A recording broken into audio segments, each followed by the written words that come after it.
video mga kaiping, nandito ulit kami sa laod. Maglalaya ulit kami ng isda kasi wala kaming huling isda kagabi. Sa Sayos Kabuntagon, naglalabay ng laya si Papang dito. Kaban-kaoban pud may mga kaiping para na ikaoban si Papang. Ana man na, laay biya pud kaayo kung wala kang kasama dito. Ana man na, pinapanood lang namin si Papang dito para makahuli ng maraming isda. Baka makakuha ng giant fish ba? Kay ganda ng umaga, pagsikat ng araw, paglubog ng araw, dito pa rin kami sa may dagat. Nanguhuli kami ng isda. Ana man na, kitang-kita pa rin mga kaiping yung aming bahay. Nakatagilid na, parang nahuhulpa na mga kaiping ba kaya malapit na itong masisira. Buti na lang, tinukuran ito ng mga kawayan para hindi ito madadala ng hangin at saka balod. Ana man na, ito hinihila na ni Papa ang kanyang nilabay na laya. Baka may makukuhang maraming isda. Baka makakuha ng malaking isda ba at pili naming ununan para namin pangsuwa sa among panihapon pamahapan ni Unto ba. Ana man na. Sabi nila pag mangingisda ka, makakain mo lahat ng masasarap na isda, yung mamahalin, at yung mga masasarap na isda, yung mga malalaki. Pero ang lahat ng yun, ibinibenta lang namin. Ana man na, para makakwarta ba? At makapalit din ng masarap na ulam.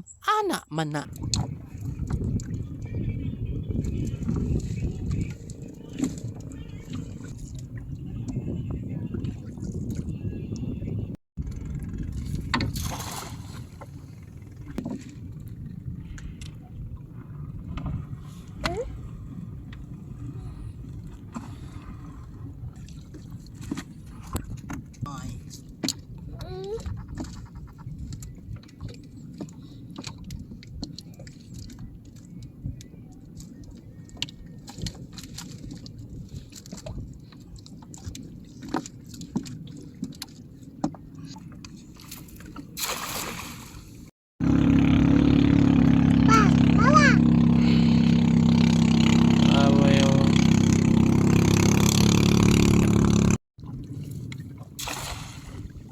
Kahit buntag pa sa'yo, mainit pa rin yung init sa kapanitan. Kaya mapapasok talaga kapag wala kang pandong. Ana man na. Ito si Papang, anad naman dito sa karagatan. Ito, dito tayo, hindi tayo anad dito sa karagatan. Kaya magpa-ATM tayo dito makaiping para naman mabuhay-buhay yung ating buhay. Wala na kasi tayong makain at wala nang maulam. Kaya ito, buwis buhay na to mga kaiping para makakuha kami ng isda kahit kaunti lang para madala natin sa bahay para gawin nating inununan. Doon mga kaiping, no, malapit lang kami sa Parola, doon sa may Lorenzotan. Doon kasi yung dungguanan sa lahat ng mga pambot mga kaiping. Wala na kasing ibang dungguanan kundi doon lang kasi simentado yung daanan doon mga kaiping. Nagbubugsay ulit si Papang dito kasi babalhin kami ng spot kung saan maraming isda na nakaluko doon sa ilalim para doon kami mag-iitsa ng laya. Ayan, kitang-kita pa rin yung payag namin mga kaiping. No, nandoon lang sila mamang, yung asawa ko at saka yung kapatid ng asawa ko nandoon nagpupundo. Kaming tatlo lang dito mga kaiping nagpainit para makakuha kami ng isda dito sa laot. Ana mana para makapasapi po ni mga kaiping baka para makasudan po tao para makabaligya po ta ginagmay ba. Dali na po pambot nang nakita natin mga kaiping, no, padulong na po ni sa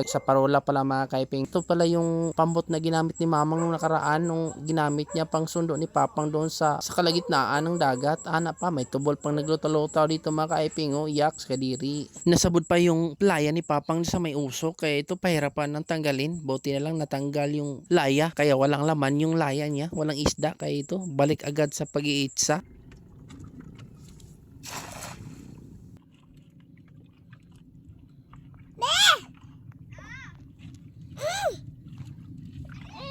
May nakita pa kaming nagtukong sa daplin. Iwan ko anong ginagawa niya dyan. Parang lumili-ili siya sa may bangag. Asus, ay mura magdagas pagka-presidente ay. Asus. Anong wala mang kaga-jacket? Dinugo na lang namin yung pambot doon sa bahay. Wala na kaming kuhang isda. Kaya mapahulay na po may kasi mainit. Tas kapanitan yung init. Ana man na. 1 hour later.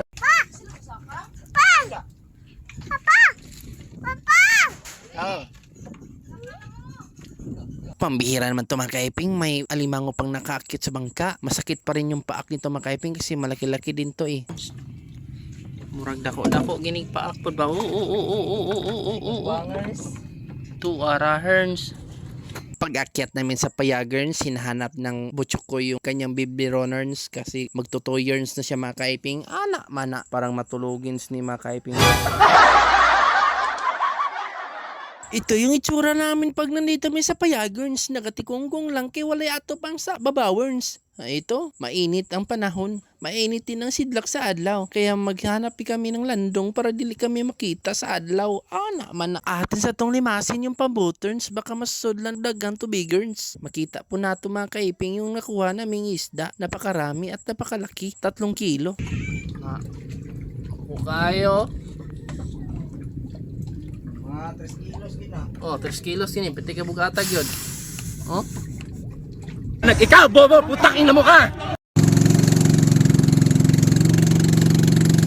Pauli na may kay manglaag pa mi. O diri makaiping no, pasakay na pud may pambot, larga na pud may makaiping kay ang tip tala dili gini magbulag, maguban jud ni. Ana man na. Diri giduka naman puyayot kay katugon man wala di ay.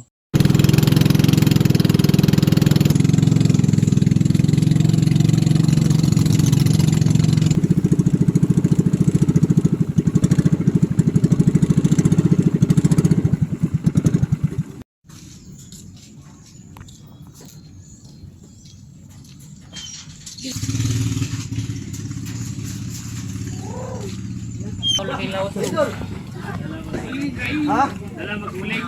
Di man ka mukha bitbit. Bagong yan eh. Bitbit. Uy, siya ako mamag.